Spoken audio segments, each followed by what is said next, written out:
the record. So there we go. There it is. Thank you very much. So to let you know the format of tonight's event, I'll shortly be introducing the first of our three incredible speakers.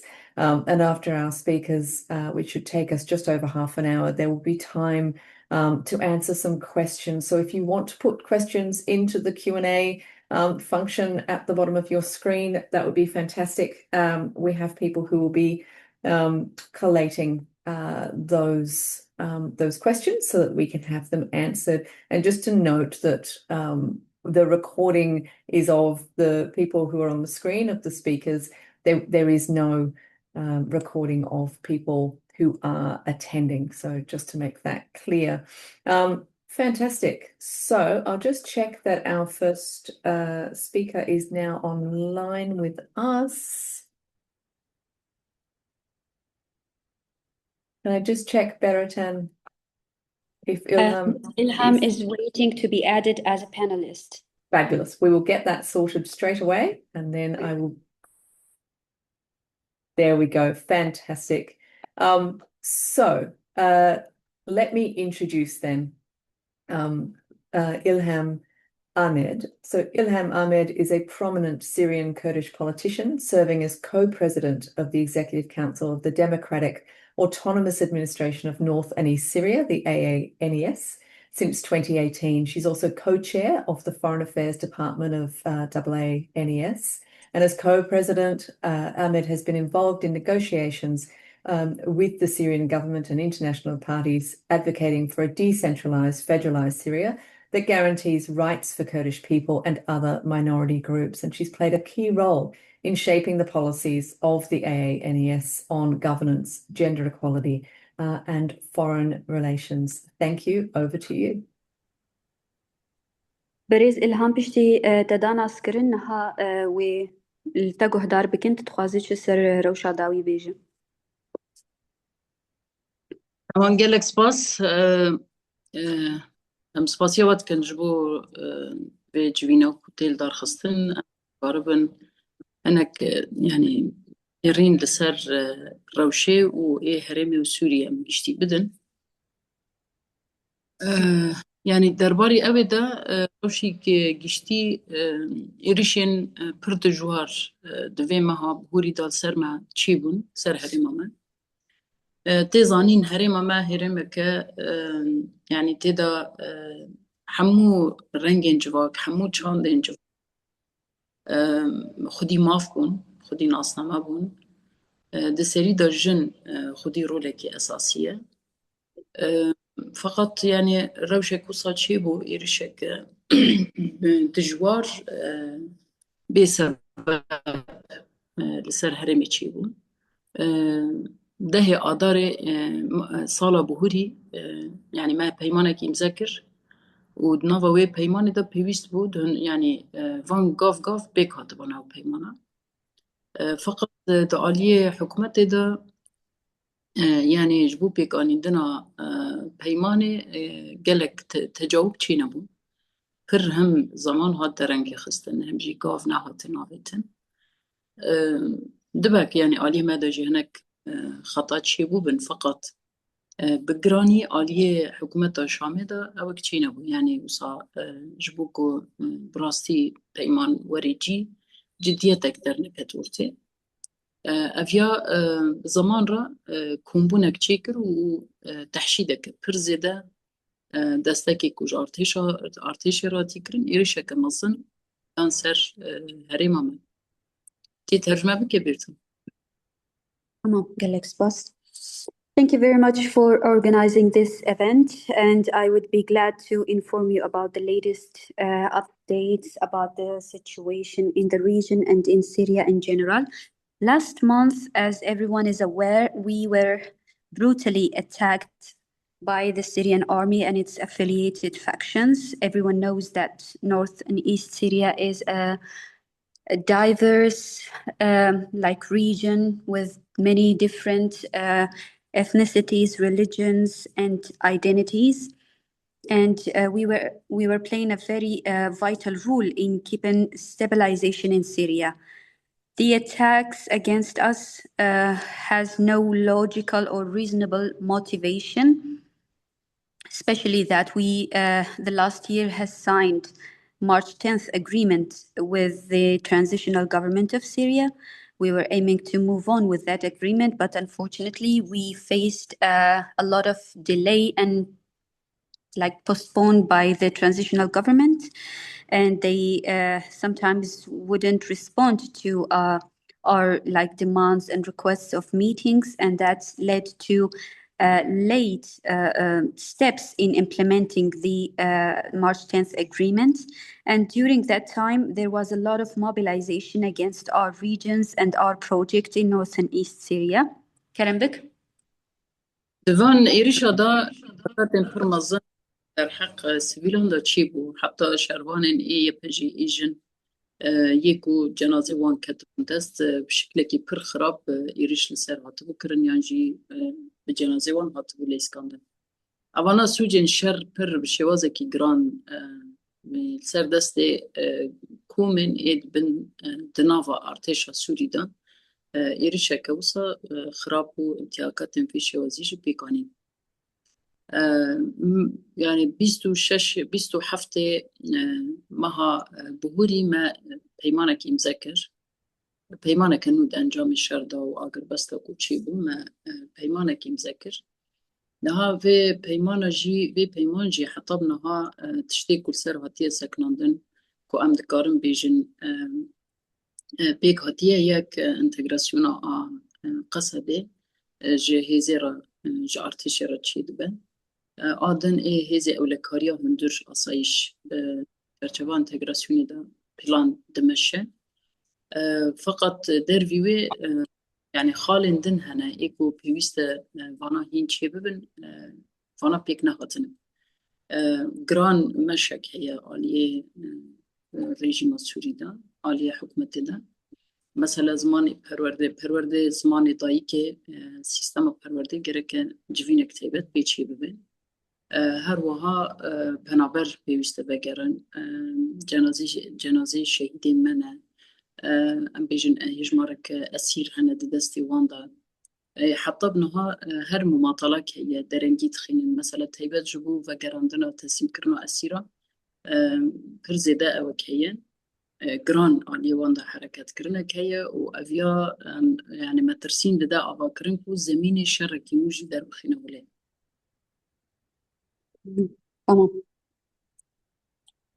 Well, that mobilization against us led to the brutal attacks, and during these attacks, atrocities have been perpetrated against our people and our fighters, especially our female fighters, who their bodies have been subjected to a lot of disgracement, and these are considered war crimes being perpetrated by the military factions affiliated to the Syrian army. And to avoid more genocide and attacks against our people, on 26 and 27 January, we signed a new agreement with the transitional government. We are working now on implementation on the ground. So far, some steps have been made from our side. Currently, SDF is being integrated into the Syrian army as one point in the agreement. Then Azeez also are being integrated into the general security apparatus of the transitional government. These are the steps made from our side to implement the integration and the agreement. We are now waiting for steps from the transitional government on the way of the implementation. Some steps have been delayed and have been postponed, and these are causing concerns to our side. For example, the Kurdish language has not been installed yet in education and as a second language in Syria. The safe return for IDPs is not guaranteed and not officially decided by the government yet. And also the file of bringing back our captives who were captured during the attacks against our regions are still not delivered or handed over to us. Making this file especially so late is concerning us a lot.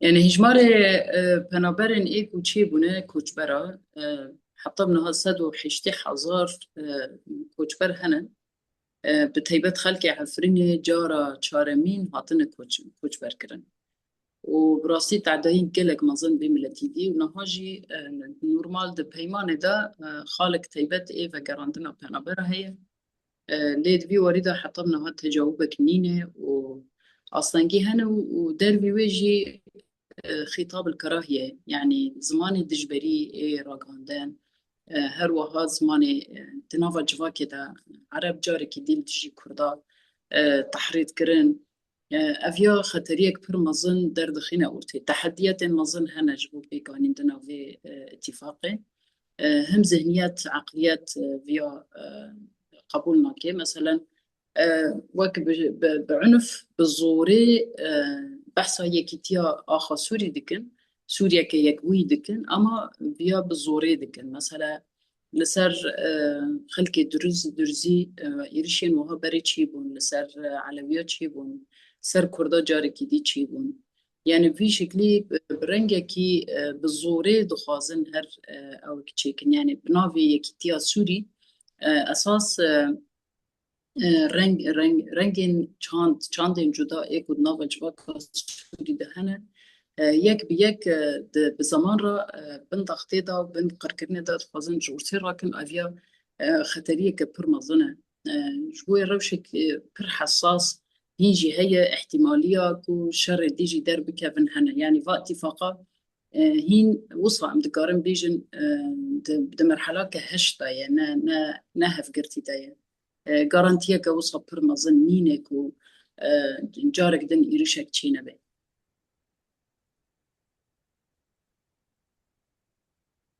تمام. So, Haseki and Kobani now are hosting more than 180,000 IDPs. Most of them are from Afrin and Sheikh Maqsood. Especially people of Afrin have been forcibly displaced for the first time. And they have suffered a lot for years up to now. There are challenges and difficulties that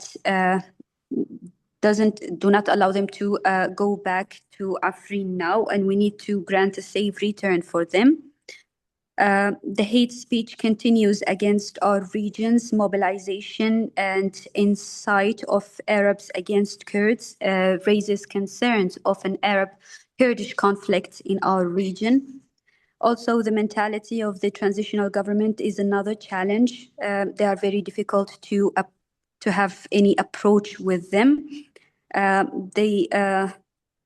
They want to, they are talking about unifying Syrian territories by force, as what happened against Alawites and Druze and now Kurds. All these attacks on Syrian components are being done under the pretext of unifying Syrian territories, and under the pressure of attacks and killings and threats, the identity and diversity of the Syrian society and communities are being hidden and are being oppressed. There is still a threat of attacks against our region because the situation is very fragile and the agreement can be breached at any moment, unfortunately. يعني پیمان دا یک زمان يعني مسألة پرورده هيا مسألة وان مرسومك در خستن ده مرسوم دا تشتكي باش هات نفساندن اما افيا دمينية مرسوم يعني اوي بريار در خستية سروك يعني شرع در خستية فقط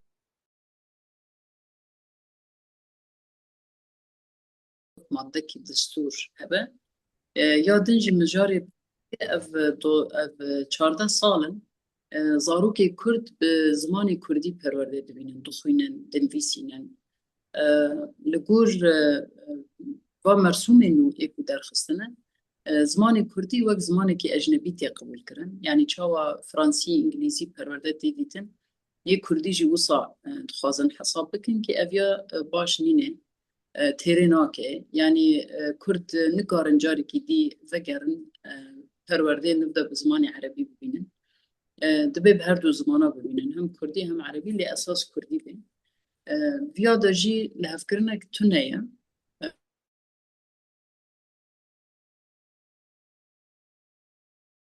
کو هم گارانتیا پاراستنا کرد چان داوی هبوناوی و هر وها تیکلیاد نوبر کرد و خلکندن ایل هرمی دبی دا بکر لیستوک لسر هنه کو دنوبرا گلان دا شرط در بخینن ناکوکیا هرتم بدنا باکرن اف پرسکریکو يعني خطري قالك پیش هنجبويا تي خواستن کو يعني اف جاب ديريا کو لسر هرمي چي بويا دستكا کو چي بو راوستان من آشر بدومه وجبو پیک آنیندن سلامتیا پیک آنیندن آوه پیمانی جی جنیز دا شوپاندن هبه اویا بدیتنا مگلک کرینگن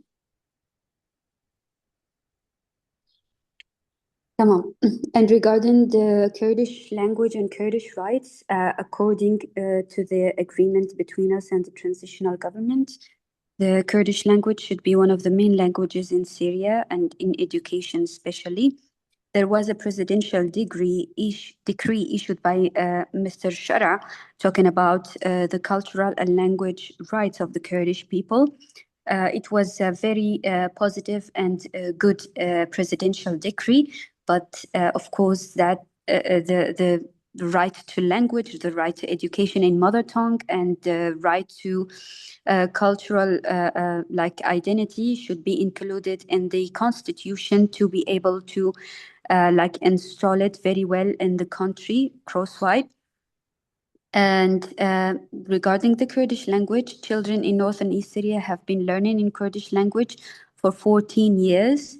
And according to the presidential decree, the Kurdish language would be optional, not the main language in education. And the curriculums would be in the Arab language. Kurdish children can only take 2 Kurdish lessons per week, and that is not enough to meet the aspiration of the Kurdish people when it comes to right to education in mother tongue.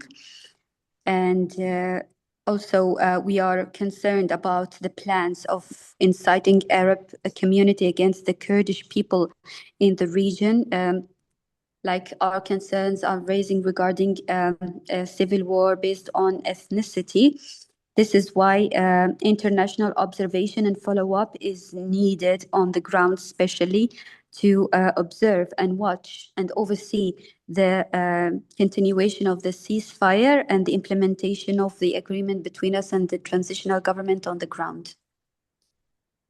مثلا ما في جن دستورك نو نهات يدينان دبكو دستورك نو ايفي ولاتيها بين لقال ما سيستما هفسروكاتيه يعني عم بيجن جن يعني قصدك جوردا خدي موافق خدي روله فقط بجوهرتني بوشي دبنرا مثلا دناف ارتش هذا جن تنانا لقال ما يكينين بارستنا جن هنا حتى بنهار روشوان نزل على مثلا أولي الميجن يبجي وروشوان ببيتشه أم گفتگو دکن فقط هین انجامك جدر نکتیه هر وها ریخستن جن رول خودی رول بن هندور حکومت دا ما او کوسا کریجی يعني پیوسته مثلا کرد هندور حکومت دا ورن تمثيل کرن گرکه هناك وزارت دا هبن اما وانا جهین توی یک جوانا جی پیک نهاتیه مسألة دستور مسألة كي برجيدوش بو تحديات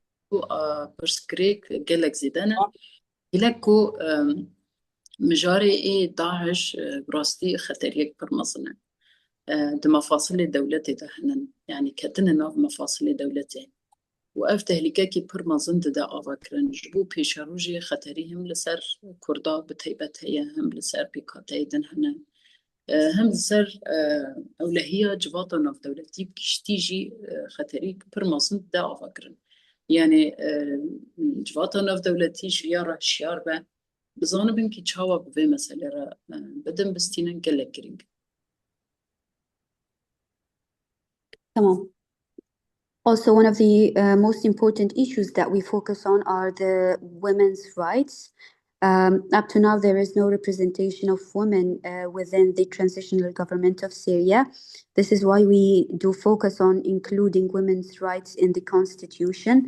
We have the co-chairing system being implemented in the autonomous administration of North and East Syria. Women have played very pioneer role in leadership in North and East Syria. We are working to maintain that, but actually it is very difficult as there is no law that guarantees women's participation in the government and in the society. We are discussing also to maintain the role of YPG in the Syrian army. We do not know what would be the results at the end, but it's very important for us to keep the YPG to protect women in their society. And also we discussed to keep a very important role for women organizations within the government. We focus on representation of Kurdish people within the government and how to grant some governmental seats within the government, within the parliament, People's Assembly, and the Constitutional Committee, as it's very important to grant the Kurdish rights within the constitution, the future constitution of Syria. All these demands are being faced with great challenges on the ground, actually, and ISIS threat is increasing in Syria as well, as many of ISIS leaders and commanders are now like having official seats within the transitional government, so that pose a greater threat on the Kurdish people and other Syrian components and the international community as well. يعني بقشتي روشنا كي تشرجبده. Briefly, this is the current situation.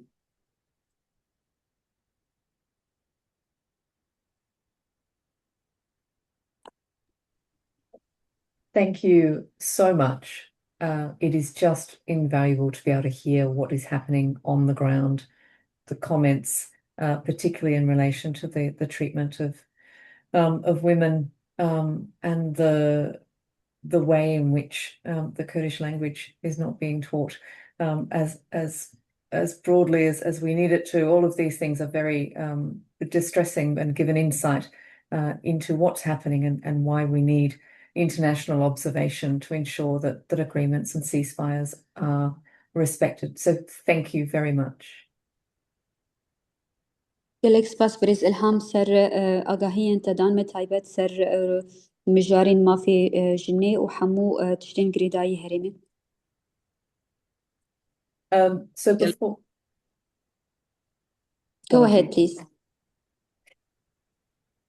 So before I introduce our next speaker, just a reminder, if people could put their questions into the Q&A function, which is at the bottom of the screen, that allows us to more easily track what is going on. But I will now introduce our next speaker. So Dr. Hawzhin Azeez is a Kurdish feminist scholar. She's a writer and an activist who holds a PhD from the University of Newcastle with an academic and professional focus on feminism, statelessness, decolonization, and the Kurdish struggle. She taught at the American University of Iraq and served as a board member of the Kobani Reconstruction Board, where she helped lead the reconstruction of Kobani from 2015 to 2019, following its liberation from ISIS. Thank you so much for joining us. Thank you so much, Abigail. It's an honor to be here with Mr. David Shoebridge and obviously Ms. Ilham Ahmed. It's an honor to be able to discuss and continue to raise awareness about the plight of the Kurdish people and other minorities across North East Syria, but obviously across the rest of Syria as well. So I think Ms. Ilham Ahmed did a wonderful job of summarizing the political and cultural concerns that we have as Kurds. So what I would like to focus on more specifically is the ongoing humanitarian crisis that is unfolding across Rojava, but specifically and explicitly the ongoing siege in the city of Kobani, which is now, as of today, on its 31st day. So since the start of the 18th of January, what we have seen is Kobani has been completely surrounded by the interim Syrian regime forces and the various allied factions that operate under this umbrella organization. And so all the roads in and outside of Kobani have been blocked for about 31 days. We are incredibly concerned about the plight of the people. The city itself is about 400,000 people, but as a result of the displacement of over 450 villages in the surrounding areas, we are seeing that Kobani's numbers and the population has swelled to almost 1 million. People are sheltering in hospitals, in schools, in mosques, in churches. There is a distinct lack of food, water, fuel, medicine, and other essential supplies such as milk, formula for the children. We've already, unfortunately, seen about 6 to 7 children die over the last couple of weeks, 3 or 4 weeks. The women, children, the elderly, and the disabled are actually in a much more dire situation. We have seen local NGOs and international organizations make urgent warnings that there is a massive crisis in relation to the region running out of medicine. Last week, a call was made by Hawzhin Kurd. Yesterday, another urgent call was made that Kobani has about, as of yesterday, now 2 days worth of medicine. And so we are anticipating a massive decline in the humanitarian situation. We are incredibly concerned, and we continue to appeal for international solidarity, support, and aid to be allowed to enter into the city. We did see one convoy of aid enter on the 25th of January after much international pressure by international organizations and humanitarian organizations. But unfortunately, this specific convoy had nowhere near enough the amounts of supplies and aid that was required. So we continue to be very much concerned about this unfolding situation. As Ms. Ilham Ahmed so succinctly identified, there is still ongoing discussion around the ceasefire. Despite the fact that we think a ceasefire is in place, the attacks on people, the continued acts of terror on the people continue. There is continued acts of violence, as Ms. Ilham mentioned as well, on the women. As activists, as academics, we are seeing minute-by-minute breakdown of the situation. We have seen a number of women, Kurdish women, Alawite women, over the last couple of days be kidnapped. Some have returned and promptly committed suicide as a result of the violence that they experienced. We can only imagine the kinds of violence that they would have experienced. We have entire families who have been kidnapped by the Syrian interim forces and the various factions. We have one specific family at the moment who is being demanded ransomed for 35,000 American, US dollars, which is an impossible amount. And so ongoing acts of terror and violence continues. We continue to feel significant amounts of hopelessness in relation to the unfolding humanitarian situation, but also the security situation. The violence against minorities continues. The Syrian interim government has absolutely failed to establish any form of trust, institutional building, democracy, and inclusiveness with the various minorities. A single day does not go by where at least one or multiple members of various different ethnicities and minorities are not humiliated, slaughtered, and killed, televised, and released across social media platforms. All of these acts of violence accumulate to create an intense atmosphere of fear, mistrust, violence, which creates really a situation that promotes ethnic cleansing. It forces people to be further displaced. It forces people to leave their homelands, their communities. And so one of the main objectives of the Syrian interim government to force displacement, to force the removal of people, as we saw so violently and horrifically and tragically in the Kurdish neighborhoods of Sheikh Makhsoud and Ashrafiyah in Aleppo in the beginning of January of this year. This policy continues unabated, while on a wider international and global platform, there are discussions, as Ms. Ilham mentioned, around democracy and inclusivity and peace, but the actual on-the-ground reality speaks for a different experience for minorities. We are deeply concerned about the human rights of ourselves as Kurds, but also other minorities, Alawites, Druze, Yazidis, who continue to be very much directly targeted. As Ms. Ilham Ahmed mentioned, our Kurdish rights, all rights of minorities, ethnic and religious minorities, is very important to be protected. 2 days from now, on the 21st of February, is the International Mother Tongue Day. We would love to see a Syria that is democratic, that is inclusive, in which men, women, and children of all different ethnic and religious communities are able to coexist peacefully together. Is this a possibility under the current, interim Syrian government? We do not feel that the future is very positive. We feel that it is unfortunately very bleak for us. We hold much hope and much respect for the work that Ms. Ilham Ahmed and Mazloum Abdi and other people are holding across the international terrain and across international platforms. And we know that they are engaging in these dialogues under very, very, very tense situations with our people held hostage at gunpoint across places such as Kobani, Hasaka, Deir ez-Zor, Raqqa, and many, many other of these regions that are seeing significant amounts of violence and displacement.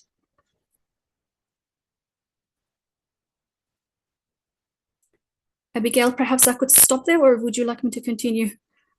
I think that's fantastic. Thank you. Apologies, my video was taking a little while to turn back on. It's incredible to hear about the way in which international pressure really does make a difference in getting some aid through, but just how urgent the situation is and the need for far more pressure from the international community. Thank you so much. This is probably a good time to introduce David into the discussion. So Senator David Shoebridge is, of course, Federal Senator for New South Wales and is the Australian Greens spokesperson on a whole lot of things, including justice, digital rights, defence, foreign affairs and immigration. David is a recognised voice for social justice, public accountability and peace through work on issues from AUKUS to anti-corruption. And in late 2025, David visited northeastern Syria to learn firsthand about what was occurring on the ground. Over to you, David. Thanks very much, Abigail, and thanks for doing this at the end of a busy parliamentary day. I really appreciate it. I want to start by acknowledging I'm coming to you from Gadigal land. We're talking about struggle for identity and connection to land and culture. That's really at the core of what we're talking about tonight. And I just want to emphasise that in Australia, a lot of that struggle is for First Nations peoples to be recognised. And I'm coming to you from Gadigal land, and I think it's essential we recognise this is in many ways a global struggle for identity with country and land and respect of culture. I really want to thank Ilham and Hawzhin for setting the scene so clearly.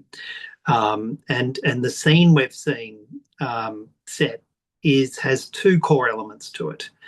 The first is, at this moment, the world needs to join together to do everything we possibly can to ensure that the future of Syria is a multicultural future that respects the incredible diversity and the history, the different languages, the different religions, the different ethnicities of what has always been an incredibly multinational, multicultural country in a multicultural part of the world.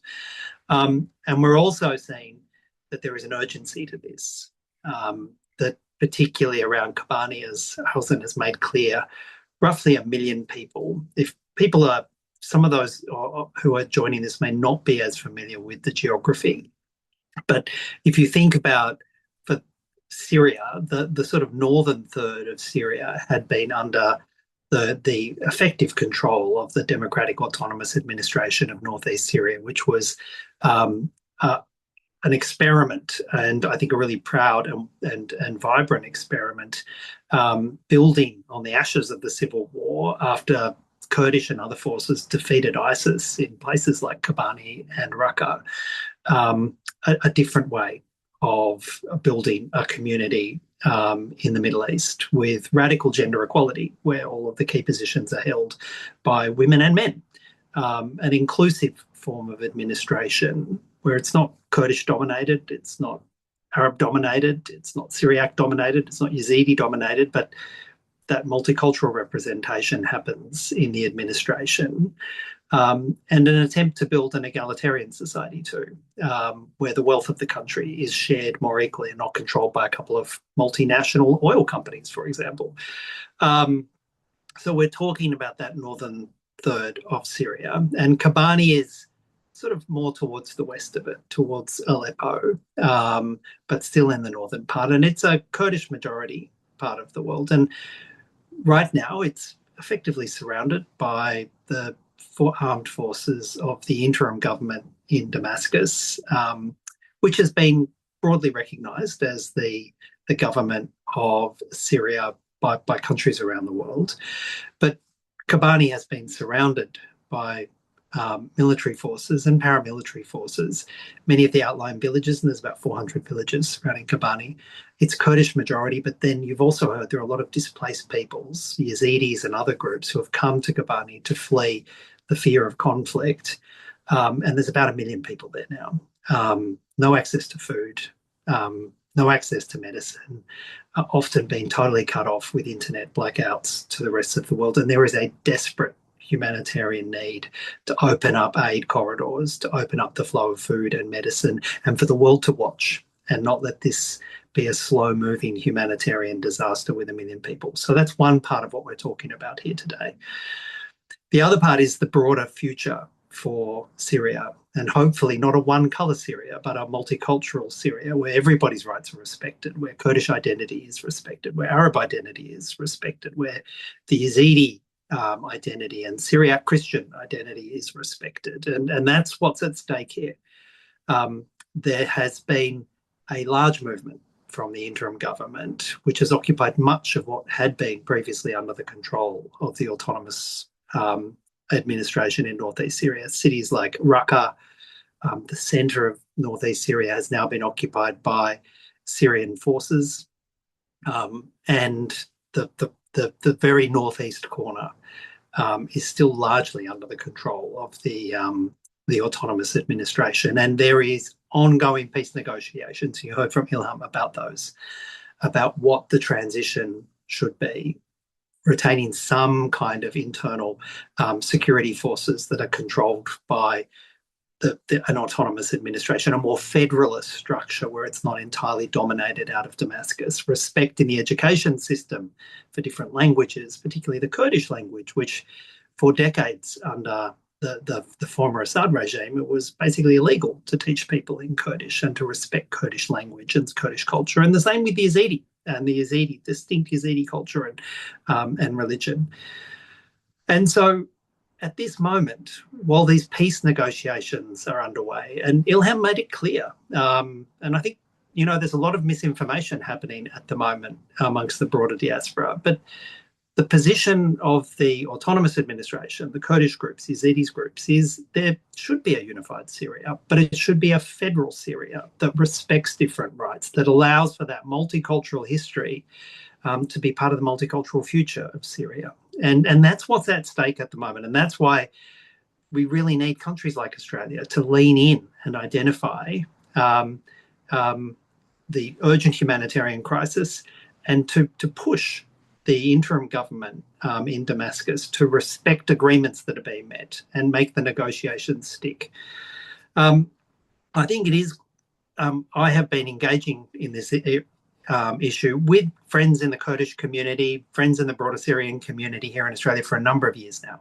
And we went to North East Syria with one of my staff members of the Kurdish community here, Ismet Taston, one of our Greens councillors on the Inner West Council, and we met with an academic too, an Australian academic, and we went in September into the region. And I haven't got time in this forum to detail what we saw, but I will just couple of highlights. We met with youth delegations and youth councils, and the youth councils were hopeful about the future, but deeply anxious about the future. And the groups like the Democratic Syria Youth Council were actively saying they wanted this multicultural future for Syria, and they wanted their voices to be heard and respected. We met with the Yazidi Union Group, and they were fearful because they'd seen a past under Assad where they had been brutally persecuted, and they wanted their identity to be respected. But I particularly remember down in Raqqa, which is down on the Euphrates River. And I remember meeting with the Zenobian Women's Council, and Zenobia was a proud a queen from the region in historical queen in the region, a proud woman. I remember meeting with the Zenobian Women's Council, and they were down in Raqqa fighting for women's rights. And they were encouraging women to enter the workforce, to have their property rights respected, to be part of this, experiment in gender equality, a powerful part, advocacy. And they were deeply fearful about what would happen if the Democratic administration withdrew, and if the forces of kind of repression came through, and gender repression, because they remembered the brutality of ISIS, and they remembered the fight that really Kurdish men, Kurdish women, their allies in other communities, the brutal fight they'd had to wrest Raqqa, to take Raqqa from ISIS, and the brutality of the occupation of ISIS, particularly against women. And I remember being in their council with pictures of women martyrs on the walls. And they were deeply fearful about their future if the world looked away. And many of those women in that Zenobian Women's Council now have had to flee Raqqa and move into the northeast of the country because they fear for their survival. And I know that there are fears that some of the women have lost their lives, again, in the struggle for gender equality. This is the reality if the world doesn't watch. So I hope that those listening are engaged. Can I give a little bit of hope from the Australian government? We have been pushing the Australian government to say more and do more. And to take a role and not simply follow the US lead. The US is a very fair weather friend, as many people would know in this region. And I am glad to say, and we can share in the chat, the correspondence we got from Penny Wong, the Australian Foreign Affairs Minister. I'm often a critic of Penny Wong, but in this regard, we have been pressing and pushing for a response from the Australian government. And I'll just read part of it to the group. It's dated the 12th of February, so very recent. It reads in part, the Australian government shares your deep concern about the clashes between Syria's transitional government and Kurdish-led forces and the resultant civilian casualties and displacement. We understand the immense distress of those affected, including Syrians in Australia. We are closely monitoring developments and have urged parties to abide by the ceasefire. And I'll just editorialise here. This is the call we heard from Ilham as well, to abide by the ceasefire and abide by the negotiations. But I'll continue to the letter.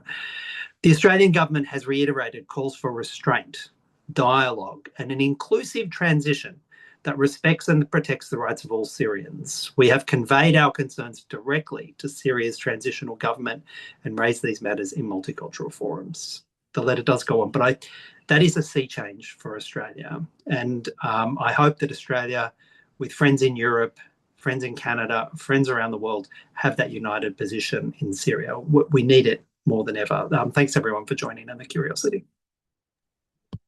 Thank you, David. And can I say, I think a person who, not only sort of, takes their job very seriously and talks about these human rights and humanitarian crises in other countries, but actually goes for themselves to go and see these things, to be able to speak so compellingly is incredibly useful, and you're a credit to us.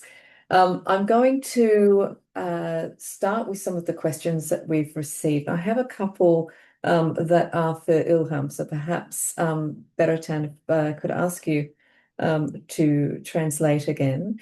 So the first one is from, I believe their name is Syrian, it's ZF in here. The question is, have these things been raised at the recent Munich forum, particularly around external observers, or did the Syrian government control what was presented?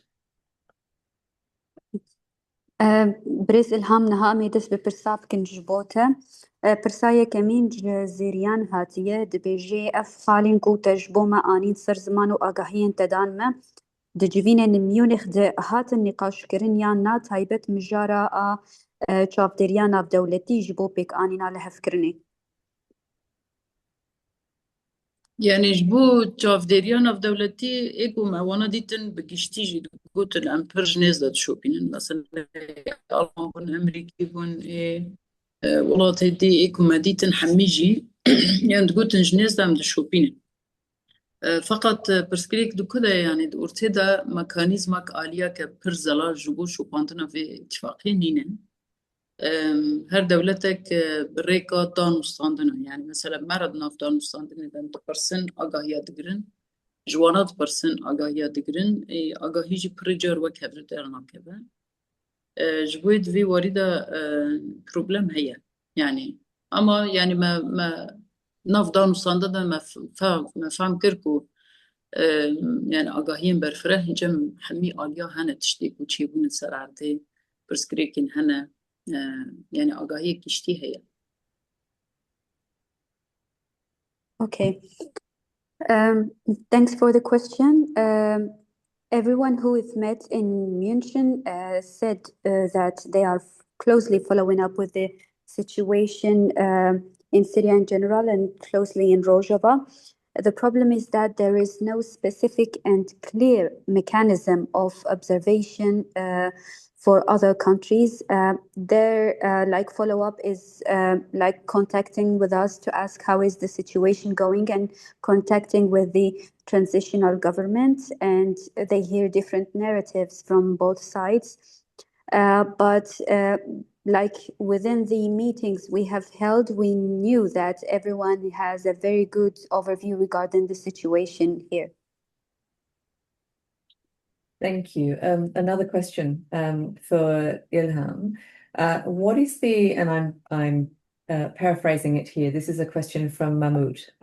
The question is, what is the chance of al-Shara's temporary government launching another military attack against Kurds in Rojava? And what would be, you think, the international powers' reaction if it was to happen again? Persek din ji bo te Birêz Ilham ji Mehmûd hatiye dibêje şansên ku êrîşek din çê bibe li hemberî Rojava ji aliyê hêzên şerع ve çi qas heye û eger çê bû jî wê helwestên navdewletî çawa bin li hemberî wê? يعني أف خطري هنا براستي طيبت يعني بالدوام كرنا زماني تندية خطاب الكراهية ناف جواك عرب دا لدجي كردا جالك زيدايا ويكجي أصلاًجين لبيشيا بيقانيندنا اتفاقي إيكو دردخين هولي مماطلاكو هي أفيا إشارتكو احتمالية شرك دربك بجاردن إيرشوري كرن يعني هالوستي ناف دولتي ما ديت يعني البرامبر كردا إيرشي كوشي ببي أوك هي يعني إشياريك هي فقط وك بقوت يعني ميكانيزمك تنهي ميكانيزمك جبو راوستاندن بي شري ام دزانن مثلا عقوبات يكل سر سوري هبون بشرطها تيارا كرن وافجي كي قوتن يعني اگر إيرشك دن شي ببي و جارك تي عقوبات فكرن سر سوري يعني دفي وريدة اوك هي جدي بروبلمك هي واحتياجي بميكانيزمك الزلال هي جو فرستنا كردان تمام. The threat against our regions still exists, especially with the like violence tone when they talk to us, with the hate speech and the incite of Arabs against Kurdish people, and also the prolonging and the obstacles that they talk about during implementation of the agreement between us. It puts in front of us expectations and potentials for other attacks against our region. And regarding the international reactions towards another attack, actually everyone is watching and everyone is careful regarding the situation here, but there is no specific mechanism for their observation and their action in case any attack happens again. This is why it's very important, and the situation requires a specific mechanism by the international community to stop and block any attacks against our region. Thank you. There's a couple of questions in relation to the 34 women and children who were attempting to come back to Australia. I might start with you, David. One of the questions is can you explain why the Syrian government forces turned back those 34 women and children? Yeah, I maybe just very quickly explain what's been happening on the ground for the last decade. As I said, Kurdish-led forces, many of them sort of brave Kurdish women forces, were critical in defeating ISIS in places like Kobani and also in Raqqa.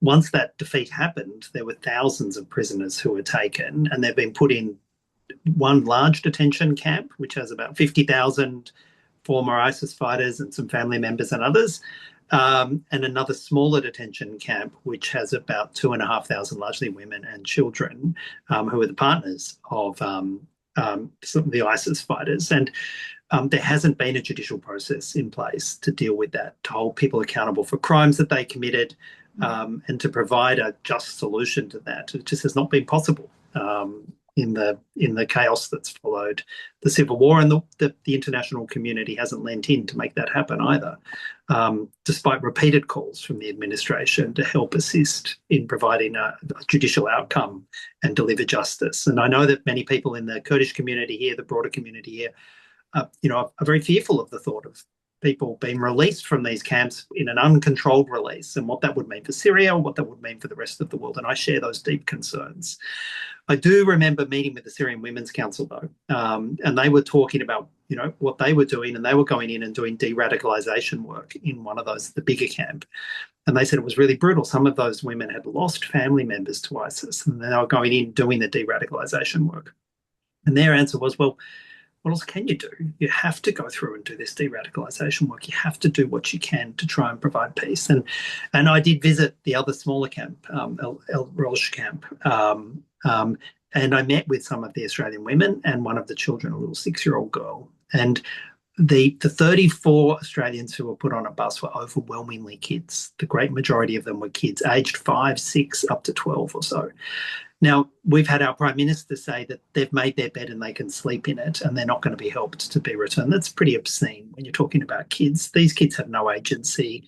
They are victims of ISIS as much as anybody else.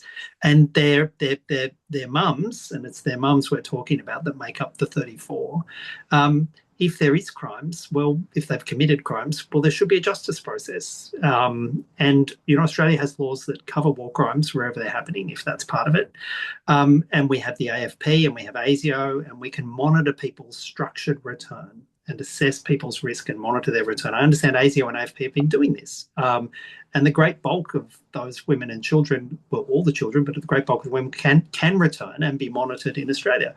And the officials on the ground in the camps, the Kurdish women largely who are doing the security, have said Australia should look after their own people. They shouldn't leave it to the Kurdish people or the people in Syria who have so much else to deal with far less resources than Australia. Of course, Australia should have a structured return, security oversight to make sure that the community is safe, and if there's any radicalisation, it's being dealt with. But these kids, and it's overwhelmingly kids, Australian kids, they get a chance. They get a chance to have a life that is not in a desert detention camp. And at the moment, it could even be more fearful for them.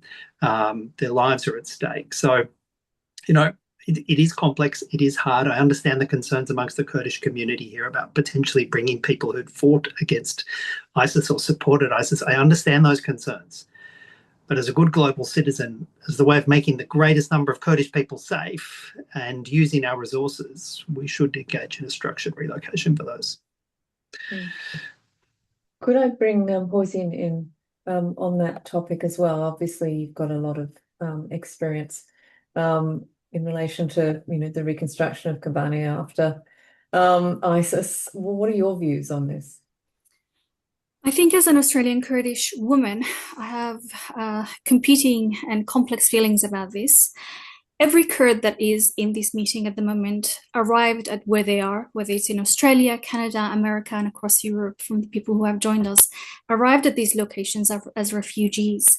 And we had to go through extensive processes. For some of us, such as my family, we had to go through almost 7 years of waiting to be recognized as legitimate refugees to come to Australia.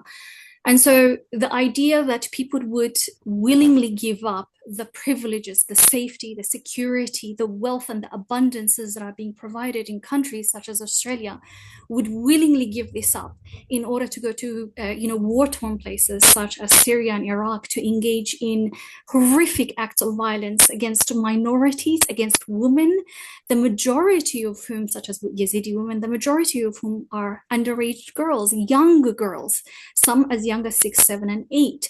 So the ISIS brides, that is the center of this question, have been proven, and there are documented evidence that they have contributed significantly to maintaining, supporting, and upholding the ISIS caliphate.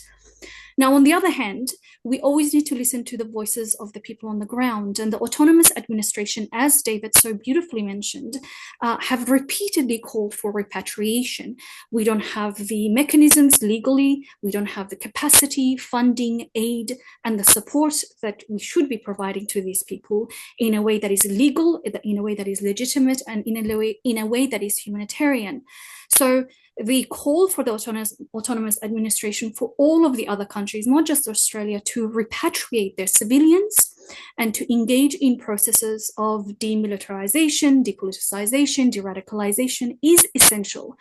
I think as international community, as we're watching these horrific violences unfold, especially watching a number of ISIS militants being willy-nilly released across Syria from, for example, Al-Aqtan prison, from the Al-Shaddadi prisons, and now significant fears around Roj camp and around Al-Hol camp. What we want to see is when repatriation occurs, that there is actual legal processes implemented, that the people who return, male or female, irrespective, when they return, they are put through the court system, that there are attempts to locate justice for the victims. This is very important to us. Without this process occurring, we as Kurds and other minorities who have been significantly impacted by the violence that ISIS has implemented, we don't feel that justice has been, would have been provided. You know, we have choices as individuals, as women, we have agency, and we have the capacity to make decisions. As a Kurdish Australian woman, I made a decision to go to Syria. My decision was to help rebuild schools, hospitals, roads, to build orphanages for the children who were displaced as a result of what was happening. We built parks so that the women and the children can have safe spaces within their war-torn, community and city, to go and to feel a sense of peace and stability and security. So choices matter, decisions matter, legal processes and judicial processes matter in this process. Thank you. Now, we were supposed to stop at 7:30, but there are quite a few more questions, and so we will just ask just a few more.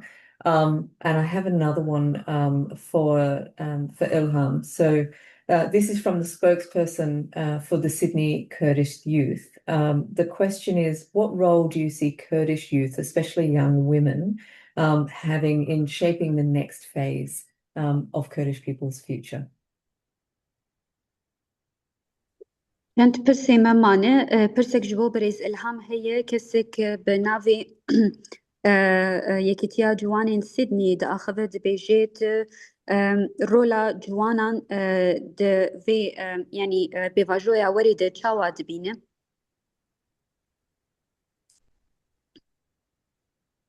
نهائي أوي يعني رولا جوانا براسي قلق جرينجا بتيبد صاحين دربدا مديد تقول يعني دي تشرشفا هم أمذكرني دستك همشي تشالك بتشالكي بيشوازي كرنا مسألة يعني قركرني يقول سر كردا تشيد بن دبي وريدا قالك بالكيش بول برشافو وعم دبينين روحك يوصى دناف جوانا دا قالك البيش كتير لساحة ولاتشي يعني في دريجي رولا وان قالك جرينجا بتايبت جبو باراستنا نرخ جبو جهاندنا دنجي راستقين اي كرد درفدا چاپی درفدا بيرا قالك جرينجا جبو يجي في واردة يعني ايكو دبي ستوني اساسي باراستنا هبونا كرد ونرخين وي ونرخين ديمقراطيك بوني رولا كرد تيدا قالك جرينجا جبو يجي ريخستن بوين پر بيويستد في واردة هر وهاو چالك بون برسكدن هبو از باردكم جريداي مسألة مالبتين داعشي استراليا اساس يعني آمدكاري هاتبو كرن كل سر اساسي بآگاهي حكومة استراليا در خستنا وان چي دبه فقط دفي واردة وصا دركت كو نوصايا مجبور نفدا هاتن وگران نجبر نرازي بون دركتن بفيش شوازي او چي بوي يعني مسألة بيرنجي. Tamam. Thank you very much. The role of youth at this current stage is very important, actually, especially abroad. We saw how Kurdish youth directly acted to collect support and humanitarian aid, and also they took the streets to demonstrate for what is happening against their people. It was a very fruitful effort by the Kurdish and international youth. We saw that the supportive spirit internally and externally helped to protect our values and reach our voice to international arenas. So to protect the Kurdish existence and to also maintain the democratic values, there is a huge responsibility on the shoulders of youth to do. First, you need to be well organized, and second, you need to be much more active to be able to achieve that. I would like also to add something regarding the repatriation of Australian families from our regions. The Australian families were prepared to be deported from Rojava.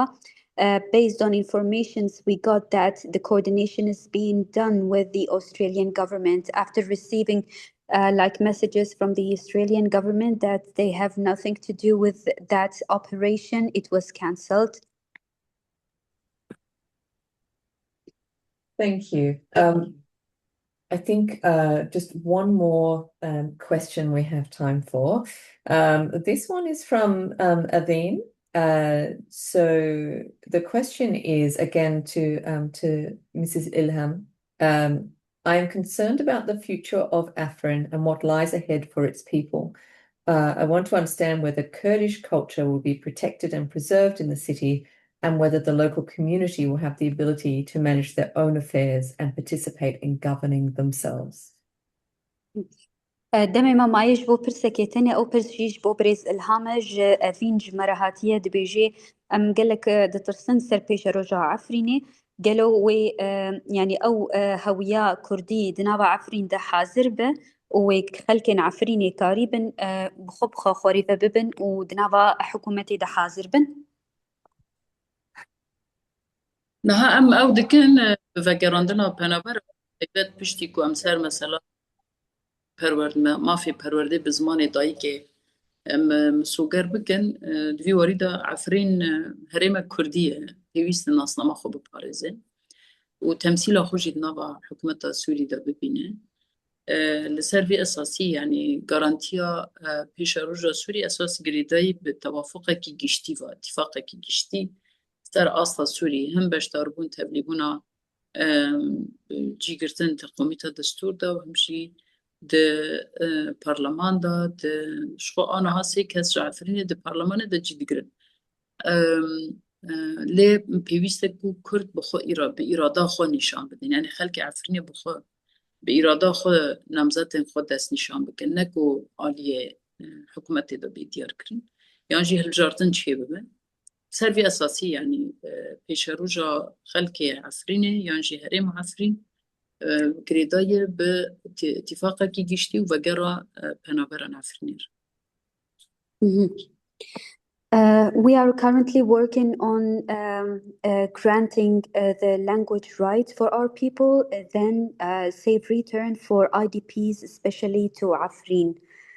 Afrin will remain a Kurdish city, and it should protect and preserve its identity. The future of Afrin and other Kurdish region depends on an inclusive agreement and agreement and work or collaboration between us and the transitional government.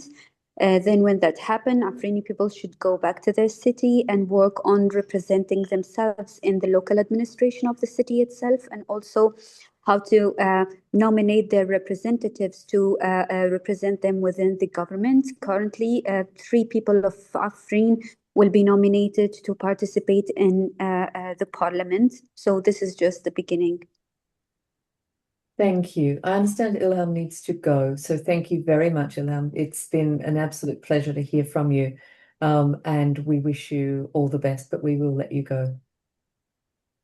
يلا سباس يلك أنا تبرز إلهام تتكارن هذا الكلام بزان اندميتا كرتا. يلا سباس. Thank you. And I will give Hawzhin 30 seconds if you'd like to a No quick pressure. final 30 seconds. I mean, 30 seconds. A final any final words? Yes, I do have final words.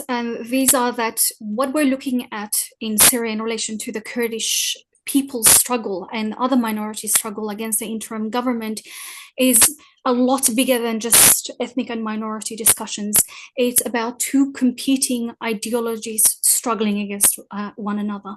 On the one hand, with Rojava and with minorities, we have this demand for democracy, for inclusion, for women's rights, for children's rights, for civil society organizations and institutions, and for environmental protection, for people to be able to coexist with one another in a way that is based on protecting everybody's rights.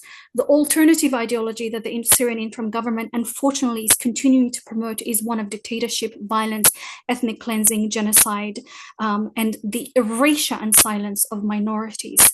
This is why it's so important, not only for people in Australia, for the Australian government, but all other communities and governments to pay very close attention to the Kurdish people and other minorities' rights and struggles, not only in Syria, but also across the Roshalat, which is the Kurdish parts of Iran, with the people struggling for democracy there too. We need to be paying attention to what's happening in these regions, the regions that the Kurds dominate, because we continue to remain to be the loudest voices for democracy and women's inclusion. This is very important. There is no democracy without multiculturalism, which entails women's direct, prominent, open, public involvement in the political, economic, and social spheres. Thank you very much. It was longer than 30 seconds, but it was worth every second. Thank you. You speak in such an incredibly clear and powerful way, and it's been an absolute pleasure to have you here with us tonight as well. And final words from you, David? Yeah, thanks, Abigail, and thanks, Hawzhin, for just making it clear that there is more than one future for Syria, and there's more than one future for that part of the world, and to give hope, to see the experiment play out, to give that sense of hope of gender equality and respect and multiculturalism. I mean, there is a message of hope in this, despite all the tragedy we're seeing at the moment, and we need to grab onto that. And in that, you know, the Syrian transitional government has made agreements about respect, made agreements about limited autonomy, made agreements that the world needs to hold them to, and to hold on to that hope and to insist that we can't have a return to deep oppression, and we can't have a return to the worst days of a one-colour Syria, because that is not how you're going to have long-term stability. So I am hopeful our government has moved slightly, and I hope that that leads to multinational pressure and countries like Canada, regions like Europe joining in this struggle, because hopefully we can see a pathway not just for Syria, but as Hawzhin and Ilham have pointed out, a pathway for the broader Middle East, where multiculturalism and respect for different identities, different ethnicities, different cultures is obviously the way forward for peace. So please keep engaged. I see there's been a number of suggestions in the chat about where you could put money in for international aid and for support on the ground, but also to throw your support behind the Australian Kurdish community, because they're hurting right now, and you can hear that. Thank you, David. Thank you, Hawzhin. Yes, Hawzin's put in the donation link into the chat and some other things. So that just leaves me to thank everybody who came along tonight. It's only by your continued interest and concern and raising this and helping to elevate and platform the voices of Kurdish people that we will see any international pressure. So thank you so much. I do understand that this is recorded and will be available on YouTube, but that does conclude us for tonight. Thank you very much. Thanks so much, Abigail.